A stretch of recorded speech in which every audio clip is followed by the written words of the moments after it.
इस घोड़े को मत छुओ, इसे मैं काबू में कर सकता हूँ साहब। 12 साल के उस बच्चे की आवाज खाली अस्तबल में इस तरह गूंजी कि वहां खड़े सारे लोग एक पल को रुक गए।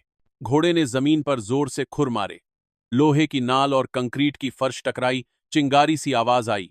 उसकी नथुनों से गर्म सांसें निकलीं, आंखों में जंगली चमक थी, जैसे सामने जो भी आए उसे कुचल दे। और सामने खड़ा करोड़पति आदमी जोर से ठहाका मारकर हंस पड़ा। अबे गरीब लटके, इस घोड़े को 15 साल से बड़े बड़े धुरंधर लोग काबू नहीं कर पाए, तू कैसे इसको बस में करेगा? साहब मुझे बस एक मौका दे दो। बच्चे की आवाज नरम थी, लेकिन उसमें कोई हिचक नहीं। ठीक है, अगर तूने इसको बस में कर लिया तो मैं तुझे 1 करोड़ रुपया दूंगा। इसके बाद उस अस्तबल में मौजूद स्टेबल बॉयज, ट्रेनर्स, गार्ड्स सबकी आंखें फैल गईं। किसी के होंठों पर हंसी थी, किसी के चेहरे पर शक। और फिर कुछ देर बाद वह कुछ ऐसा हुआ, सबके होश उड़ गए। जानने के लिए वीडियो आखिर तक देखते रहिए। वह घोड़ा सचमुच एकदम खूबसूरत था, काला, चमकदार, ताकतवर, जैसे अंधेरी रात खुद जमीन पर उतर आई हो और मांस मज्जा ले ली हो। लंबी गर्दन, चौड़ी छाती, मसल से भरा शरीर। जब वो दौड़ता था तो जमीन हिलती महसूस होती, जब रुकता तो हवा भी रुक जाती। इस घोड़े की कीमत करोड़ों में थी। उसका नाम था ब्लैक थंडर और मालिक था अर्जुन मल्होत्रा, देश के सबसे अमीर रेस हॉर्स ओनर्स में से एक। मीडिया उसे हॉर्स किंग कहती थी। उसकी हवेली नुमा फार्म हाउस में दर्जनों घोड़े थे, नेशनल और इंटरनेशनल रेस के चैंपियन। हर ट्रॉफी रूम में चमकती थी गोल्ड कप्स की कतारें, दीवारों पर लगी तस्वीरें जिनमें अर्जुन एक्सपेंसिव सूट में, ट्रॉफी हाथ में, विजयी मुस्कान के साथ खड़ा होता। जब अर्जुन ने यह घोड़ा खरीदा था तो बेचने वाले ने साफ कहा था, साहब घोड़ा बहुत सुंदर है, ताकतवर है, ब्लड लाइन रॉयल है, लेकिन वह थोड़ा रुका, फिर गंभीर होकर बोला, लेकिन बेकाबू है। इसे कंट्रोल करना आसान नहीं होगा, गलत हाथ में गया तो घातक हो सकता है। अर्जुन ने उसकी बात पर हल्की सी हंसी हंसी थी। पैसे का घमंड उसकी आंखों में साफ दिखता था। हर चीज पैसों से काबू में आ जाती है। उसने चेक साइन करते हुए कहा था, बेकाबू घोड़ा नहीं होता, कमजोर ट्रेनर होते हैं। मेरे पास दुनिया के सबसे बड़े एक्सपर्ट्स हैं। उस दिन से ब्लैक थंडर सिर्फ एक घोड़ा नहीं, अर्जुन के लिए ईगो का सवाल बन गया। दर्जनों ट्रेनर बदले गए, विदेशी एक्सपर्ट्स बुलाए गए, स्पेन से, दुबई से, यूएसए से। सबने अपने अपने तरीके आजमाए। किसी ने कहा इसे भूखा रखो, एनर्जी कम होगी, मान जाएगा। किसी ने कहा कठोर ट्रेनिंग चाहिए, रोप्स टाइट, बिट कड़ी। किसी ने कहा इसे तोड़ना पड़ेगा, तब कंट्रोल आएगा। घोड़े को बांधा गया, कसे हुए बिट लगाए गए, लॉन्ग व्हिप से ट्रेनिंग हुई। कभी कभी स्टेबल के पीछे से उसकी चीखें सुनाई देतीं, जैसे कोई वाइल्ड चीज अपनी आजादी का हक मांग रही हो। लेकिन हर बार नतीजा एक ही। जैसे ही अर्जुन घोड़े के पास आता, ब्लैक थंडर की आंखें बदल जातीं। वह सिर झटका, पैर पटका, और अगर किसी ने जरा भी कोशिश की उसकी पीठ पर बैठने की, तो घोड़ा ऐसे उछलता, ऐसे बक मारता कि सामने वाला सीधे मिट्टी सूंघता। एक बार तो एक फॉरेन ट्रेनर की कॉलर बोन टूट गई, दूसरी बार स्टेबल बॉय की रिब्स में चोट आई, तीसरी बार किसी कैमरामैन का कैमरा घोड़े की लात से टूट गया। अर्जुन के लिए यह ह्यूमिलिएशन था। रेस चैंपियनशिप करीब थी। अर्जुन का सपना था खुद इस घोड़े पर बैठकर रेस जीतना। कैमरास फ्लैश हों, क्राउड उस का नाम चिल्लाए, हेडलाइंस हों, billionaire owner wins on his own horse. लेकिन सपना हर दिन टूट रहा था। ब्लैक थंडर स्टेबल में खड़ा था काला तूफान, लेकिन किसी के बस में नहीं आ रहा था। उसी अस्तबल में काम करता था एक बच्चा मोहन, उम्र 12 साल, फटे कपड़े, नंगे पांव, कंधे पर पुराना गंदा तौलिया।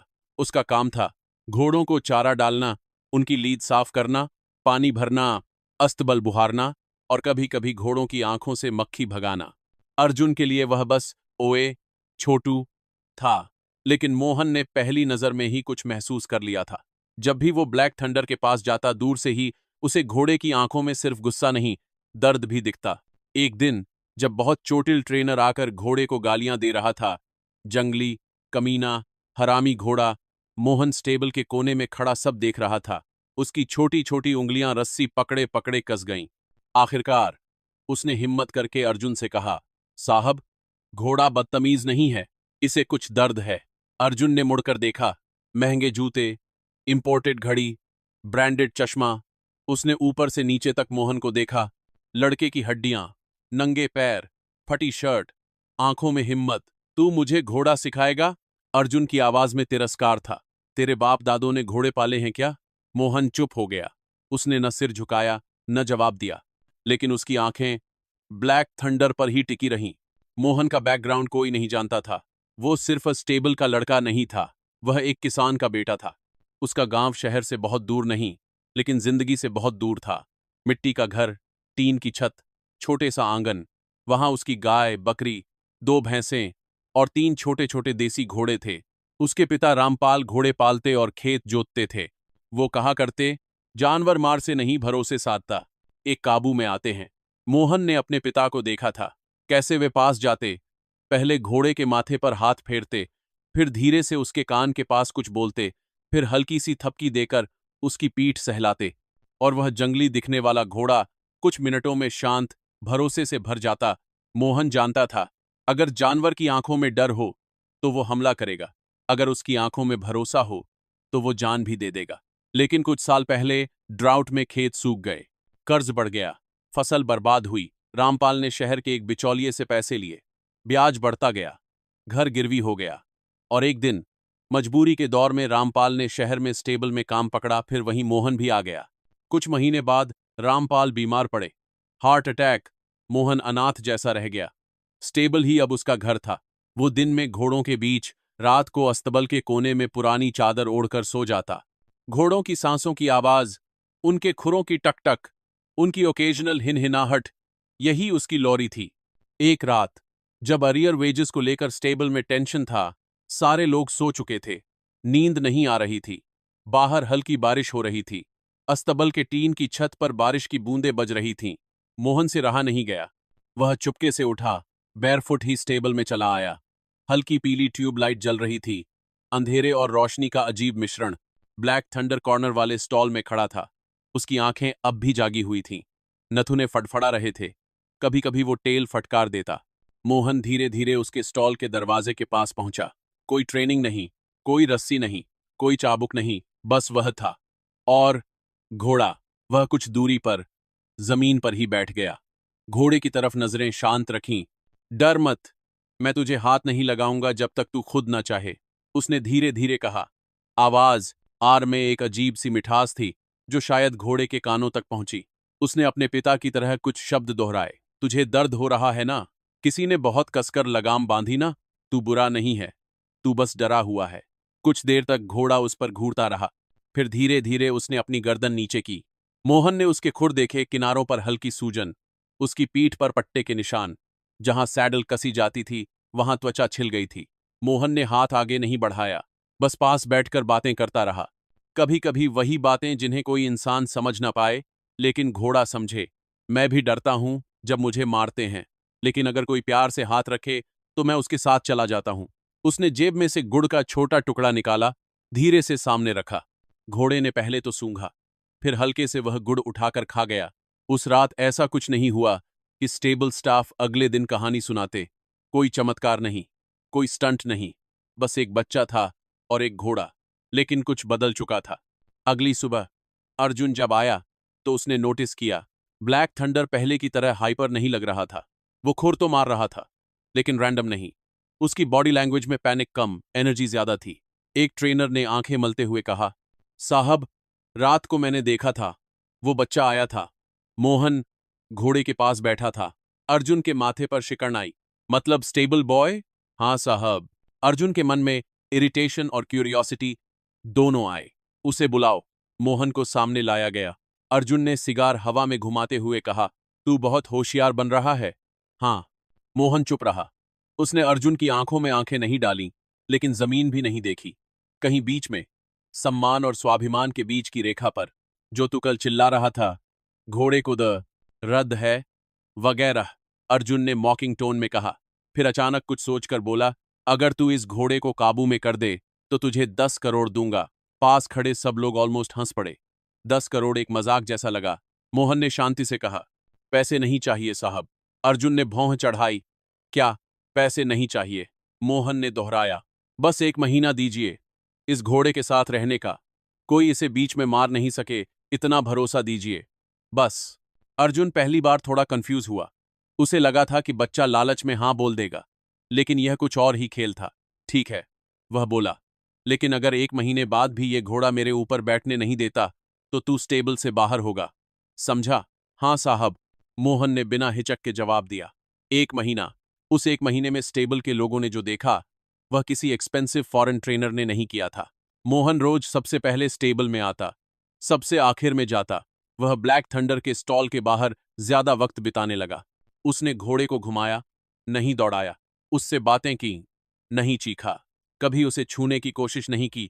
जब घोड़ा स्टिफ दिखता, जब घोड़े के कान पीछे हो जाते, वो इमीडिएटली डिस्टेंस बना लेता। वो उसके खुर साफ करता, उन पर तेल लगाता, उसे पानी पिलाता, कभी कभी थोड़ा एक्स्ट्रा गुड़ देता। जब कोई ट्रेनर जरा भी जोर से बिट डालने की कोशिश करता, मोहन बीच में आकर हल्की आवाज में कह देता, धीरे, इससे दर्द होगा। शुरुआती दिनों में कई स्टाफ ने उसका मजाक उड़ाया, जानवर है, बच्चा नहीं, इतना लाड करोगे तो सिर पर चढ़ जाएगा। लेकिन दिन बीतते गए, घोड़े की आंखें बदलने लगीं। पहले जब अर्जुन स्टेबल में आता, ब्लैक थंडर वाइल्ड हो जाता। अब वो सतर्क होता, पर पागल नहीं। मोहन बीच में बफर बन गया था। वह घोड़े के कान के 6 उंगलियां चलाकर हल्का मसाज करता, कभी उसके माथे पर सिर रखकर खड़ा रहता, जैसे दोनों के बीच कोई गुप्त समझौता हो रहा हो। और फिर उस महीने के आखिरी सोमवार की सुबह अस्तबल के बाहर हल्की धुंध थी। सूरज पूरी तरह नहीं निकला था। स्टेबल की छत पर बैठी चिड़िया की आवाज आ रही थी। मोहन स्टॉल के अंदर खड़ा था, घोड़े के बिल्कुल पास। बाकी स्टाफ थोड़ी दूरी पर फेंस के पास खड़े तमाशा देख रहे थे। अर्जुन स्टेबल के दरवाजे पर हाथ बांधे, सनग्लासेस लगाए खड़ा था। मोहन ने कुछ नहीं कहा, वह बस घोड़े के पास खड़ा था, उसकी गर्दन सहला रहा था। अचानक कुछ ऐसा हुआ जिसने सबको स्टंड कर दिया। घोड़े ने गर्दन मोड़ी, अपने दांतों से मोहन की शर्ट की हल्की सी सिलाई पकड़ी और धीरे से शर्ट को ऊपर की तरफ खींचा, जैसे कह रहा हो, आजा।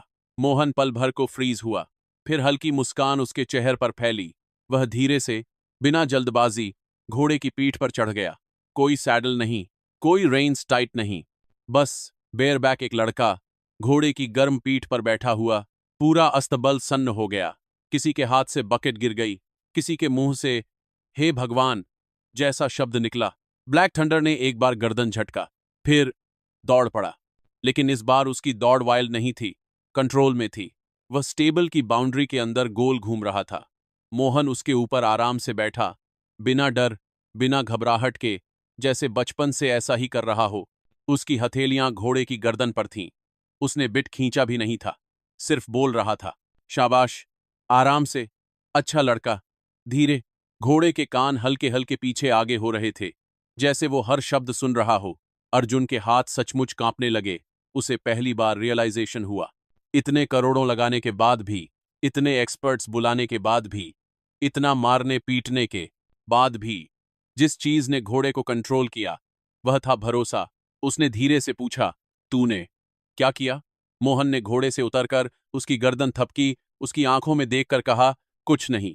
फिर अर्जुन की तरफ मुड़कर बोला, बस इसे सुना, इसे दर्द कहाँ हो रहा है यह समझा, इसे मजबूर नहीं किया, इंतजार किया, जब तक यह खुद नहीं मान गया। अर्जुन ने पहली बार अपने घमंड को थोड़ा नीचे रखा। उसने कहा, तू मुझे सिखा सकता है?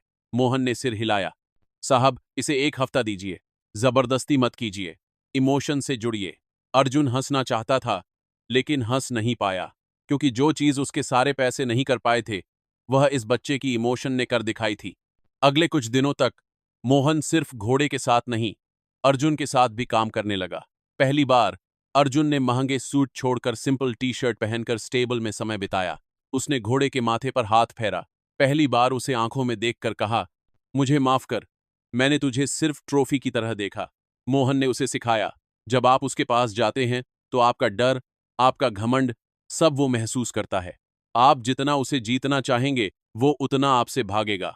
आप उसे पार्टनर बनाइए, वो खुद आपको जीतने में मदद करेगा। धीरे धीरे ब्लैक थंडर ने अर्जुन को स्वीकार करना शुरू किया। पहले वो सिर्फ अलाउ करता कि अर्जुन उसके स्टॉल में खड़ा हो, फिर उसने अलाउ किया कि अर्जुन उसकी गर्दन छुए। फिर एक दिन मोहन के सुपरविजन में अर्जुन उसकी पीठ पर चढ़ गया। उस दिन स्टेबल में कोई शोर नहीं था, सिर्फ मोहन की आवाज थी, आराम से साहब, टेंशन मत लीजिए, सांस लें, डर मत भेजिए इसके अंदर। घोड़ा कुछ सेकंड के लिए स्टिफ हुआ, फिर धीरे धीरे आगे बढ़ा। कोई लात नहीं, कोई बक नहीं, कोई वाइल्ड जंप नहीं। और रेस के दिन, ग्रैंड रेस डे। स्टेडियम में हजारों लोग, बड़ी बड़ी LED screens, commentary box, media vans, betting counters, हर तरफ चमक, शोर, एक्साइटमेंट। वहां सबसे बीच वाले स्टॉल में ब्लैक थंडर खड़ा था। उसके शरीर पर चमकती काली कोट, उस पर चमकती सैडल, पैर में पॉलिश्ड हॉर्स शू। उसकी आंखों में वह पुरानी वाइल्डनेस नहीं, चमकती हुई एनर्जी थी। अर्जुन पहली बार अपने किसी घोड़े पर खुद सवार होने वाला था। उसके दोस्त, राइवल ओनर्स सब हैरान थे। तू खुद बैठेगा? पागल हो गया है क्या?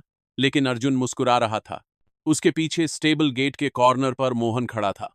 फटे कपड़ों की जगह उसे आज साफ सादा कपड़ा मिला था, लेकिन उसकी आंखें पहले जैसी ही थीं, घोड़े पर टिकी। स्टार्टर ने हाथ उठाया, गेट खुला। घोड़ों की कतार लाइटनिंग की तरह बाहर निकली। भीड़ चीखी, कमेंटेटर की आवाज गूंजी, और ये रहे हमारे राइडर्स। लेफ्ट से थर्ड में है ब्लैक थंडर, जिसके ऊपर खुद मालिक मिस्टर अर्जुन मल्होत्रा बैठे हैं। पहले लैप में ब्लैक थंडर बीच में था, दूसरे लैप में धीरे धीरे आगे बढ़ने लगा, तीसरे लैप में उसने एक एक करके सबको पीछे छोड़ दिया। उसकी दौड़ वाइल्ड नहीं थी, हर स्ट्राइड कैलकुलेट, हर टर्न मेजर्ड, हर जंप ग्रेसफुल। फिनिश लाइन के ठीक 50 मीटर पहले अर्जुन ने हल्का सा बिट ढीला छोड़ा। ब्लैक थंडर ने पूरी ताकत से स्प्रिंट किया और सबके आगे निकल गया। फिनिश लाइन पार होते ही स्टेडियम गूंज उठा। फोटो, फ्लैश, चीखें, सीटियां, कमेंटरी, सब कुछ एक साथ। अर्जुन ने घोड़े की गर्दन पर झुककर हाथ फेरा। उसकी आंखें भीगी हुई थीं। जब वह स्टेबल वापस लौटा तो पहली चीज जो उसने की वह यह कि वह उतरा और ब्लैक थंडर के साथ साथ चलते हुए मोहन के पास आया। उसने अपने महंगे ग्लव्स उतारकर हाथ जोड़कर मोहन की तरफ देखा। आज जो ट्रॉफी मैंने ली है उसमें तेरा हिस्सा ज्यादा है, जन पर। फिर धीरे से बोला, तूने मुझे नहीं, मुझे खुद से काबू में करना सिखाया। मोहन हंसा, फिर वही वाक्य दोहराया जो उसने पहली मुलाकात में कहा था, साहब। घोड़ा बदतमीज नहीं था, उसे सिर्फ समझा नहीं गया था। अर्जुन ने जेब से एक एनवेलप निकाला। ये करोड़ का चेक नहीं है, वह हंसते हुए बोला, लेकिन ये तेरी पढ़ाई, तेरे गांव, तेरी मां, सबके लिए है। और ये स्टेबल अब सिर्फ मेरा नहीं, तेरा भी है। कुछ चीजें पैसे से नहीं मिलती, जानवर हों या इंसान, उन्हें समझना पड़ता है, सुना पड़ता है, उनके दर्द को पहचानना पड़ता है। 15 साल में बड़े बड़े धुरंधर ट्रेनर्स ने जो नहीं किया वह उस 12 साल के बच्चे ने कर दिखाया, जिसे लोग छोटू, गरीब, स्टेबल बॉय कहकर बुलाते थे। जिस बच्चे को सबने नजरअंदाजा किया, उसी ने करोड़पति का सपना पूरा कर दिया। अगर कहानी ने आपको कुछ सिखाया हो तो लाइक करें, सब्सक्राइब करें और कमेंट में लिखें। घमंड नहीं, समझ जरूरी है, क्योंकि कभी कभी सबसे बड़ी ताकत सबसे छोटे हाथों में होती है।